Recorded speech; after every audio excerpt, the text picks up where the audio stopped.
groundswell of local support to meet U.S. goals in Paris Accord.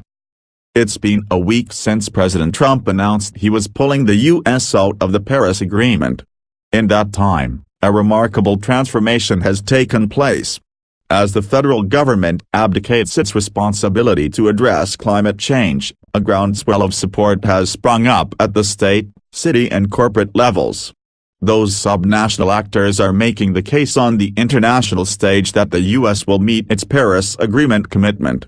That includes a first-of-its-kind effort called America's Pledge, spearheaded by Bloomberg Philanthropies, that's been dubbed a societally nationally determined contribution. States, cities and other groups can sign on to meet the U.S. pledge to the Paris Agreement of reducing carbon pollution 26–28% below 2005 levels by 2025. David Hart, a political scientist at George Mason University, said that the new initiative bears some similarity to the 1980s anti-nuclear movement when cities and states declared themselves nuclear-free zones. But it's the only time he can recall subnational action in the U.S. being linked to an international treaty. Related, Trump broke with 194 countries on the Paris Climate Pact. Trump's base, the big winner from Paris withdrawal. State and corporate climate action just got serious. It's astonishing, I've never seen anything like it, Carl Pope, a senior advisor to Michael Bloomberg and former head of the Sierra Club, said. Donald Trump has created a new American climate movement. What we were trying to send is a message that it's not up to the federal government. It's up to all of us. The pledge can't take the place of the federal government's commitment, but it's part of a huge shift in the climate landscape. The speed with which the shift has happened has put the movement in uncharted territory on the international stage and legally. The United Nations Framework Convention on Climate Change, UNFC, is responsible for tracking countries' pledges and is working to figure out how to incorporate the sudden surge of local action in the U.S. We welcome this initiative because it illuminates just how much support there is for the Paris Climate Change Agreement across so many sectors of society in the U.S. and across the globe, Nicholas Nuttall, a spokesman for UNFC, said. The current actions by states, cities and corporations have a high upside internationally. The U.S. is the world's biggest historical climate polluter, and getting it on board was crucial for the Paris Agreement to come to fruition. Having it leave the pact could jeopardize the agreement even though big players like Europe and China have reaffirmed their commitments. America's pledge sends a strong signal to any wavering countries that the U.S. may formally be leaving the agreement, but it's not going away. It's really important to the international community that the perception of the U.S. stepping out of agreement needs to be dispelled, Hart said. India is a country you might want to look at. They have huge challenges and huge coal reserves, so it's not easy to commit to the type of things they did.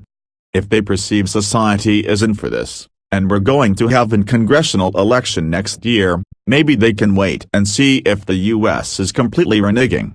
While Bloomberg Philanthropies is hosting America's Pledge, Pope said it's not alone in recognizing the need for non-federal leaders to step into the power vacuum left behind by the Trump administration.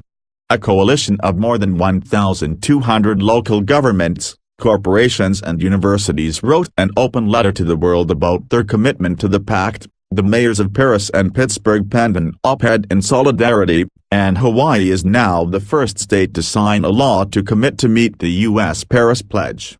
People understand that if there wasn't some response to what Trump did, American leadership would be badly compromised, Pope said.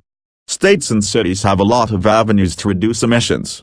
There are already a number of ways local governments can address their carbon pollution, some that could yield unexpectedly large benefits and that are vastly different than what the federal government can do to reduce emissions. Our building blocks will be different, Pope said of America's Pledge. We'll commit to do what our stakeholders can do to reduce emissions. California, for example, has a waiver to set car pollution standards that are stricter than federal ones. A number of other states have adopted those standards, and automakers have had to respond by producing cars to meet them. Residential and commercial buildings account for nearly 40% of all U.S. energy consumption and represent another huge opportunity to cut emissions at the city level. Building codes are a completely unsexy area, but they're starting to shift, Laura Fowler, an energy lawyer at Penn State, said. Fowler cited the Bullitt Center, the first net-zero building in Seattle, as an example that paved the regulatory way for future low or no-emissions buildings. Green infrastructure and other building codes to reduce energy consumption can be used to further lower building emissions. The actions could face federal resistance. The UNFC accounts for non-national climate commitments through something called the Non-State Actor Zone for Climate Action, but it's more of a showcase for those commitments than a formal mechanism. Nuttall said the United Nations is looking at ways to assess local climate action pledges more formally, including ways to measure how successful cities and states are at meeting their commitments. How states and cities proceed is crucial to determining the legality of their actions. Constitutionally, only the federal government can enter into treaties.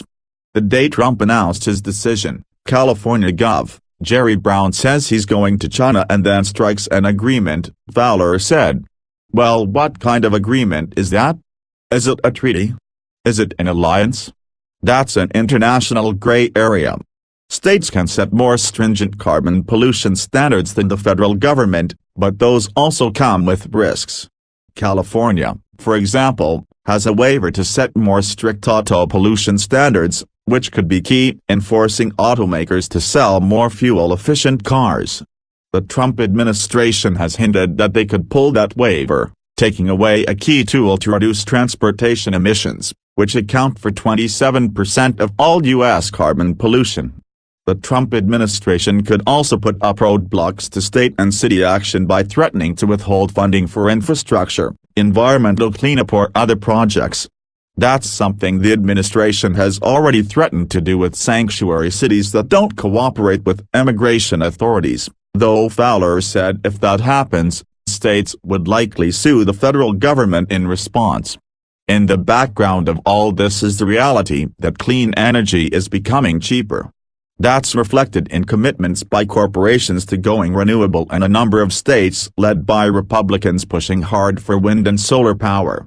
Hart said getting those states on board with America's pledge or committed in other ways would only reinforce to the world that the U.S. is still all in on climate action even in today's currently polarized political climate. If we can help Republican governors to talk about clean energy and build around that, it could be powerful, he said.